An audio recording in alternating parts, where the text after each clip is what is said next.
Joaquín Araujo. Un fuerte aplauso.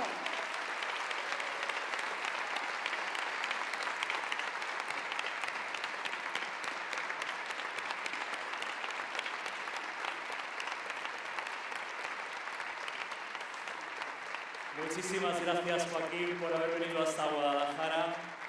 Y ya que te tenemos aquí, no podemos desaprovechar la oportunidad de que nos digas unas palabras. Ilústranos, por favor.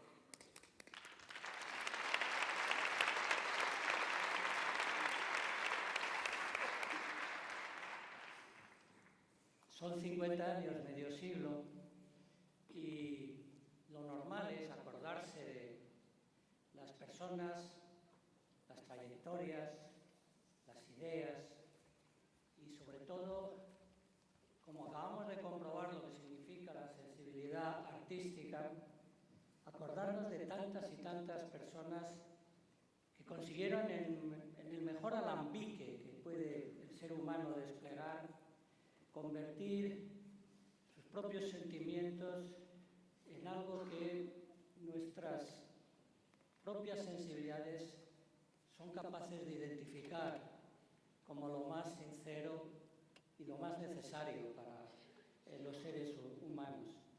Fijaros que hemos escuchado dos manifestaciones de la música, el arte que menos miente.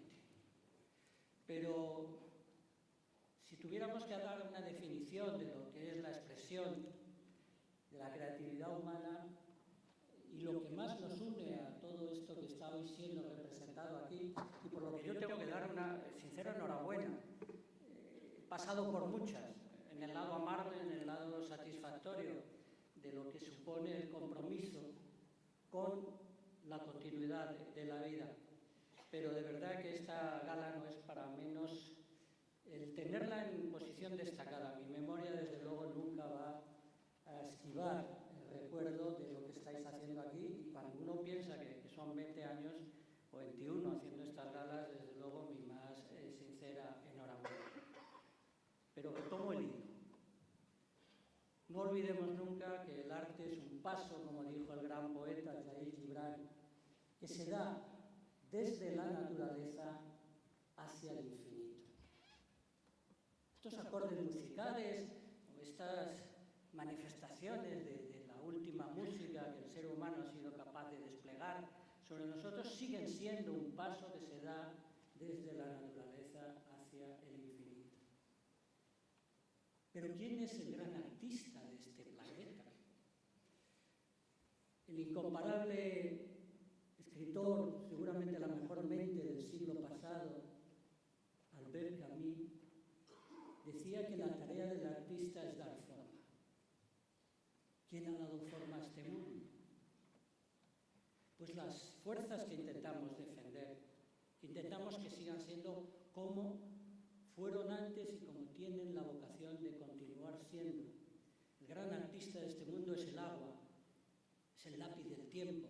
No hay una sola forma en el planeta, ni dentro ni fuera, ni nuestros organismos, que no haya sido dibujada por el agua. Ese agua que se la llevan en una de las inconsistencias más tremendas, por no decir, con una de las manifestaciones del despropósito, de la ignorancia más grande, como son los trasvases. Los caminos que andan, los cursos fluviales, no pueden seguir siendo vejados por el gris hormigón.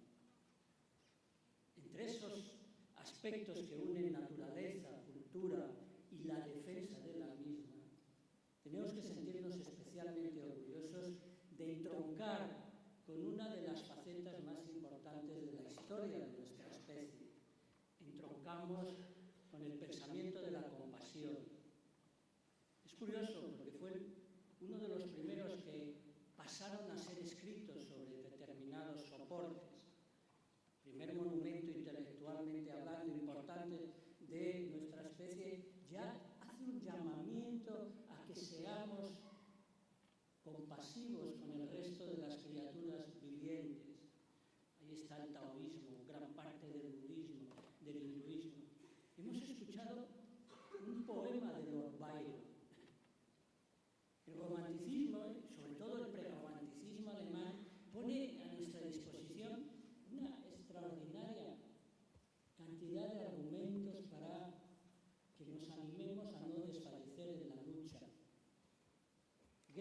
decía algo tan importante como nada enseña a vivir mejor que lo viviente. Esa es nuestra fraternidad. Estamos hermanados con lo viviente. En gran medida, todo el ecologismo no hace más que intentar imitar a la naturaleza. Bueno, técnicamente ya sabéis que le llaman biomímesis. Yo prefiero algo un poquito más cercano, un poquito menos científico. Es el reconocimiento de que somos hermanos a través del agua, somos hermanos a través de la fábrica de transparencia que han fabricado los árboles para que podamos inhalar esos 300 litros de oxígeno cada día. Eso es lo que estamos poniendo en juego. Porque conviene no olvidar que si en estos momentos padecemos, y voy a resumir extraordinariamente lo que podría ser el denominador común de toda la lucha en favor de la vida o toda la lucha ecologista de este medio siglo, es que están asfixiando al aire, están ahogando al agua.